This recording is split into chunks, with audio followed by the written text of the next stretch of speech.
In Key Largo, Florida, that woman in medical scrubs is being arrested by federal Customs and Border Patrol agents. Moments earlier, the feds dragged her out of her car and pushed her to the ground.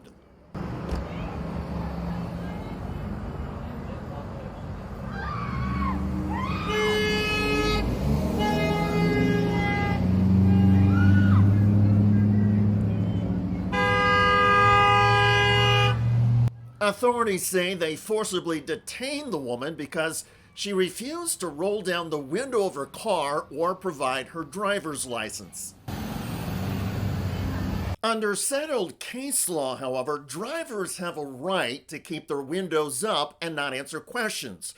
And while drivers must generally show their license and vehicle registration, the courts have held drivers can show the IDs and documents through the glass. In this case, the white car the woman was driving reportedly belongs to her boyfriend, and his immigration status is what allegedly triggered the stop.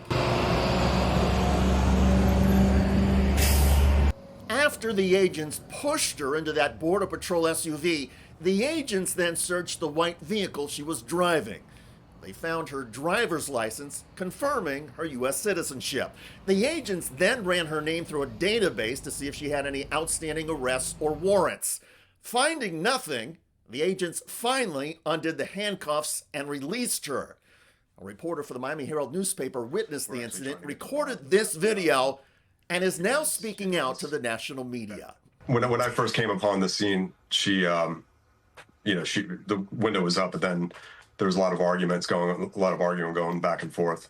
Key Largo's the Upper Keys, the very northern part. So they had been concentrating on Lower Keys from like Big Pine down to Key West, but now they seem to be concentrating on Key Largo, which is, it's interesting because a lot of people who work in the Keys don't live there. The Keys are very expensive to live in. So a lot of your hotel staff, a lot of your kitchen staff and everything, they live on the mainland and they commute to the Keys, especially the Upper Keys, because it's not that far from like Homestead and Miami-Dade County. So these operations are going on from rush hour, basically. They wrap up about 10:30 by the time everyone's at work. So it's hard to say that they're not targeting people who are on their way to work.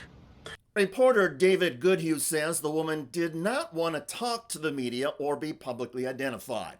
The Immigration and Customs Enforcement Agency, or ICE, perhaps fearing the public backlash over this video, reached out to reporters, including Goodhue, to say that ICE agents were not involved in this. ICE did call me.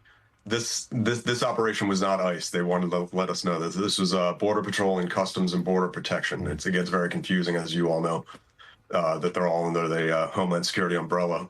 But ICE went out of their way to call us and say this was not them.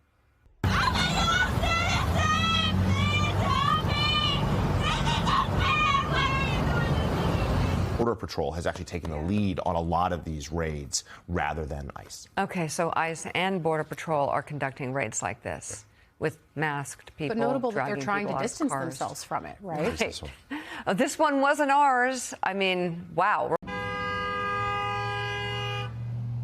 Legal experts say the woman, if she's willing to be publicly identified in the courts, may have a strong case for civil rights violations. Because not only was it her right to stay in the car with the window rolled up and not answer questions, the agents appeared to violate her civil rights by using force to remove her. Customs agents could conceivably argue in defense that, well, the woman was resisting. But she was resisting an unlawful stop. There are no allegations the woman had been speeding or violating any traffic laws. The only reason federal agents pulled her over is because the license plate and vehicle triggered a database hit in connection to a man that authorities wanted to question. Once police realized there was no man in the car, legal experts say the government agents had no justifiable reason to demand the woman's identification, much less to pull her out of the car and detain her. Now, having grounds for a strong civil rights lawsuit does not necessarily mean that anybody wants to go through that. Still, this case is interesting on multiple levels. And from a public relations standpoint, it is awful for the Department of Homeland Security. Here you have a white woman with blonde hair wearing medical scrubs and perhaps on her way to work in a hospital or medical office getting treated horribly. And while no woman or man of any race, color, or ethnicity should have their rights violated, this incident may stand out. Because many Americans and some lawmakers on the political right in MAGA world don't seem to mind when agents arrest and use force on somebody who has black or brown skin or speaks Spanish. This video cuts through. And it underscores that the Trump deportation policies and the disregard for constitutional rights can suddenly and physically descend upon any American. Kudos to the Miami Herald reporter David Goodhue. His reporting and videography on the story was inspiring. Also, respect to MS Now and other media outlets for amplifying all of this. The Trump deportation raids have not stopped, and by most accounts, the jackbooted tactics of federal agents are getting worse. By the way, some members of Congress have now been shown the U.S. military video, the second strike on a Venezuelan boat, a strike that killed the two initial survivors. But what I saw in that room was one of the most troubling things I've seen in my time in public service. You have two individuals in clear distress, without any means of locomotion, with a destroyed vessel, who were killed by the United States. These were survivors who were likely wounded, who may have been in a boat that continued to be able to float but could not take them to shore.